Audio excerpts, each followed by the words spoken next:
Today, we are going to delve into one of the fundamental pillars of Hermeticism, the first of the 7 Hermetic laws, known as the principle of mentalism.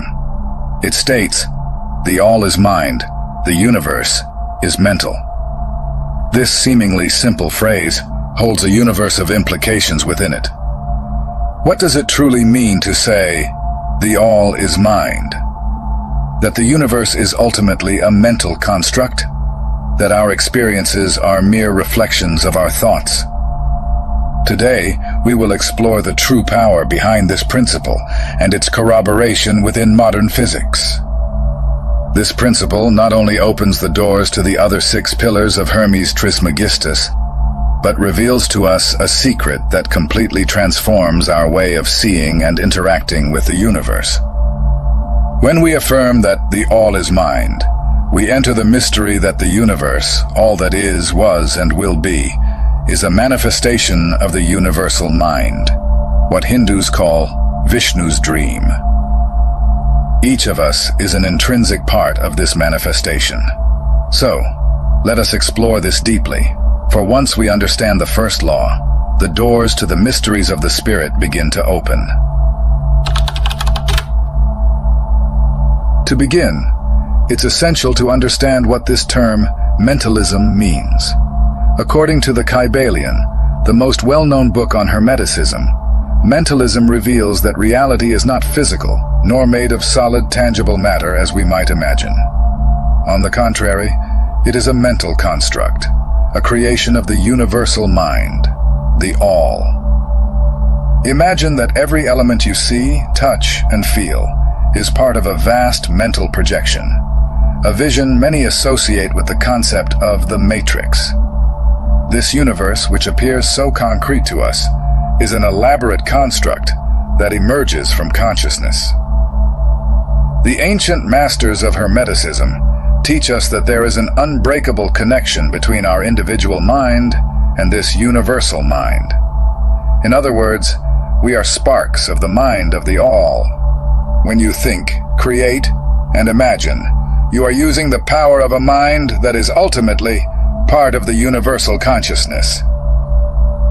However, this profound thought raises a question. If we are sparks of the all, why do we feel so distant from the universal mind? What prevents us from perceiving this connection in our daily lives? And the answer lies in another Hermetic maxim. Our human mind, limited by experiences, conditioning, and individual perceptions, is obscured by the illusion of separateness. Various spiritual and philosophical traditions share this idea. Buddha taught that all that we are is the result of what we have thought. Our mind is everything. And this directly echoes the Hermetic principle. Today, science begins to tread a path that reveals the depths of the mind and its influence on reality. Physicist Max Planck, known as the father of quantum physics, stated, "I regard consciousness as fundamental. I regard matter as derivative from consciousness." The principle of mentalism finds a fascinating reflection in the famous double-slit experiment, first conducted by physicist Thomas Young in the early 19th century, and revisited with greater depth as quantum science advanced. The experiment is at first simple. A particle, such as an electron, is fired at a barrier with 2 slits. On the other side of the barrier, there's a screen to record the impact pattern of the particles. When scientists try to predict the behavior of this particle, something extraordinary happens. If no one observes the electron, it behaves like a wave, passing through both slits simultaneously and creating an interference pattern, like ripples in a pond. However, upon introducing a measure to observe which slit the particle goes through, the electron decides to behave like a particle.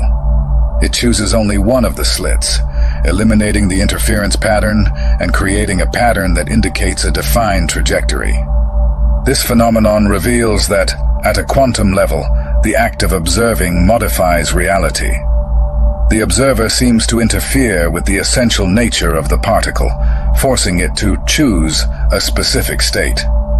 This phenomenon goes beyond materialistic understanding and opens the door to deeper interpretations of the relationship between mind and reality.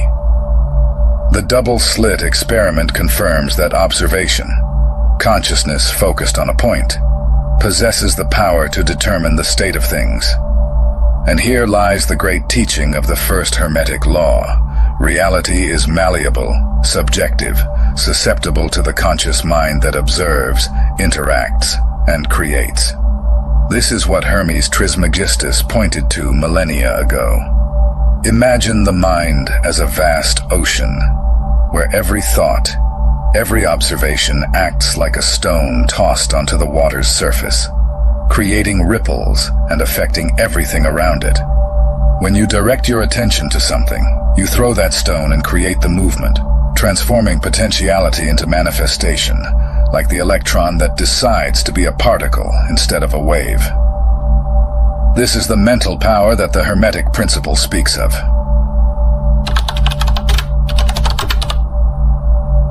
The first Hermetic law reveals to us that the mind is the key to creation. But what happens when the power of this mind, our deepest and most creative force, is dispersed and weakened? We live in an era where human attention has become the most coveted resource.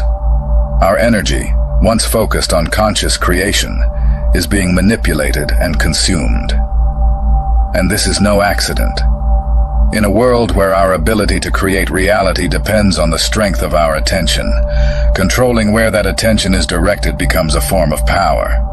Modern distractions, social media, constant notifications, advertising, and an endless stream of information act as silent thieves of our mental energy. This fragmentation of the mind distances us from our creative essence and transforms us into mere reactors instead of authors of our own experiences. Studies show that the excess of information and constant stimuli alter our ability to concentrate and memorize in a lasting way, impairing our ability to maintain focus. Over time, the mind loses its sharpness and clarity. It's as if our mental strength is a blade, and daily distractions wear it down, making it less sharp and effective. The average person's attention span is now comparable to that of a betta fish.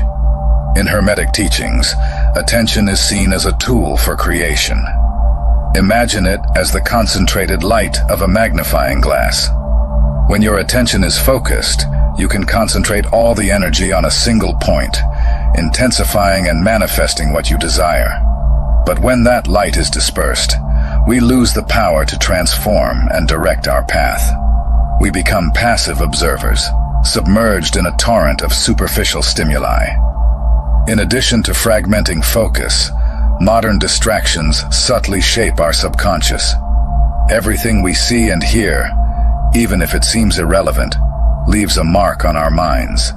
In the silence of our unconscious, this information accumulates, forming beliefs, fears, and behavior patterns. And as we have seen, the subconscious is a powerful creator of reality. By absorbing information imposed upon us without filtering, we allow our beliefs and values to be programmed by external agents. Instead of nurturing ideas aligned with our true essence, we allow others' realities to impose on ours. Philosopher Aldous Huxley observed that distraction will be the most effective means of control over man. And he was right. A scattered being with unconsciously shaped beliefs does not have the power to shape their own reality. The key to regaining control of your reality lies in regaining control of your mind. And for that, nothing is more powerful than meditation. When we speak of reclaiming control of the mind, meditation emerges as an essential practice. The first Hermetic law teaches us that the mind is the matrix from which all is created. However, a scattered mind, constantly in motion and subject to external influences, loses its ability to focus and intend. To meditate, then, is the path to gather attention and direct it, like a lens focusing light on a single point, until it becomes capable of igniting fire. In Hermetic practice, meditation is a return to 0 point, the space where nothing and everything coexist. This state is the gateway to accessing our creative power, for only in a state of stillness and full presence does the mind find the balance to become a true tool for conscious creation. Meditation acts as a workout for the mind, strengthening our attention span. By sitting in silence, focusing on the breath or a point of internal observation, you are gradually breaking the cycle of distraction that dominates modern life. You are teaching the mind to remain in a state of presence, of non-reactivity. Every time a thought arises and is consciously set aside, you regain a bit of control over your mind. Imagine attention as a muscle. The more you exercise it, the stronger it becomes. Likewise, regular meditation increases the mind's capacity to focus, stabilize, and resist external distractions, reclaiming its creative potential and freeing itself from the chains of external influences. In addition to improving control over the conscious mind, meditation is also one of the most powerful ways to access the subconscious. In large part, it is the subconscious that dictates what we manifest. Therefore, if we want to transform our reality, we must dive into the depths of our subconscious and dissolve the beliefs, fears, and traumas that block our creative power. During meditation, we enter states of deep relaxation that connect us with the subconscious. In moments of stillness, old emotions and patterns emerge to be seen and finally transcended. This process is fundamental to aligning the conscious mind with the subconscious, making it an ally in creating the desired reality. When we purify our subconscious, we eliminate the blocks that unconsciously sabotage us, making space for clarity and focus in our intentions and creations.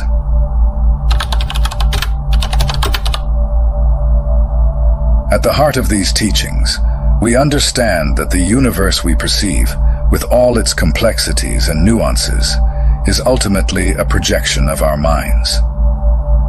But what happens when most of this creation originates from an unknown, barely explored region within us? The subconscious is the vast ocean where thoughts and beliefs that we often ignore are contained. Yet it paradoxically shapes our perception and consequently our reality in profound ways. It is the deep layer of the mind that does not operate through reason or direct logic, but through symbols, memories, and emotions. Here lie the roots of experiences, perceptions, and beliefs that sustain our worldview. Imagine the subconscious as a video camera, recording every moment, every emotion, every word, and every image since the earliest years of life.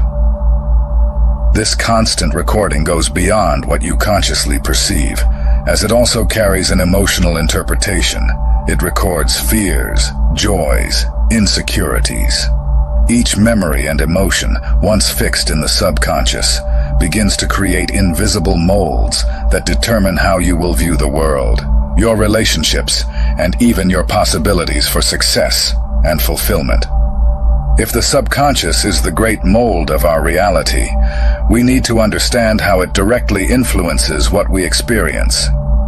Limiting beliefs are ideas deeply rooted in the subconscious that generate restrictions on what we consider possible or attainable. For instance, someone who believes, even unconsciously, that they are not deserving of love may unconsciously push away people who genuinely love them, sabotaging their relationships. These limiting beliefs operate like hidden programs that bind us to patterns and repetitive cycles, preventing our conscious mind from fully manifesting the realities we desire. They work like filters, distorting our perception of the world and creating a kind of mirror that reflects not what we desire, but what we truly believe is possible. This mirror reflects, without censorship, the content of the subconscious, revealing shadows and illusions that remain hidden. By understanding how the subconscious influences our reality, we can begin the process of intentional reprogramming. This practice requires patience and repetition, as the subconscious is like fertile soil that needs to be plowed, nurtured, and cared for. Positive affirmations, visualizations, and meditative practices help remove deeply rooted beliefs and replace limiting patterns with a new vision of oneself. For example, if seeking abundance in your life, you must identify and dissolve beliefs like, "I am not worthy," or "the world is scarce." Then, through affirmations and visualizations, you plant new seeds like, "I am worthy of abundance," and "the universe is generous." Over time, this new programming begins to manifest in reality, as the subconscious is trained to respond to what it receives with repetition and emotion. Emotions are the fuel of the subconscious mind. They intensify the impression of beliefs and experiences, shaping reality with intense creative force. When you feel something deeply, this emotion becomes a message to the subconscious, which replicates this experience in your life. If you want to cultivate confidence, for example, visualize yourself in situations where you act with security and determination. Feel this confidence flowing through your body as if it were already true. The subconscious does not distinguish the real from the imagined, and thus it begins to accept this new emotional impression as part of its programming, reflecting it in your reality.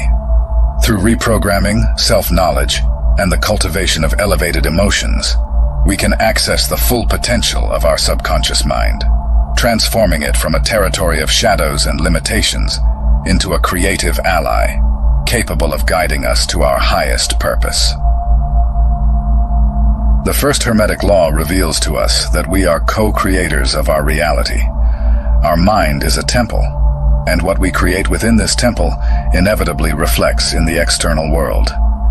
When we allow our attention to be taken by distractions, we cease to be the masters of this temple and become its servants. But by cultivating attention, practicing meditation, and diving into our subconscious, we can reclaim the reins of creation. We can choose what we want to see flourish in our inner garden, and consequently, in the garden of the universe around us. Thank you for watching.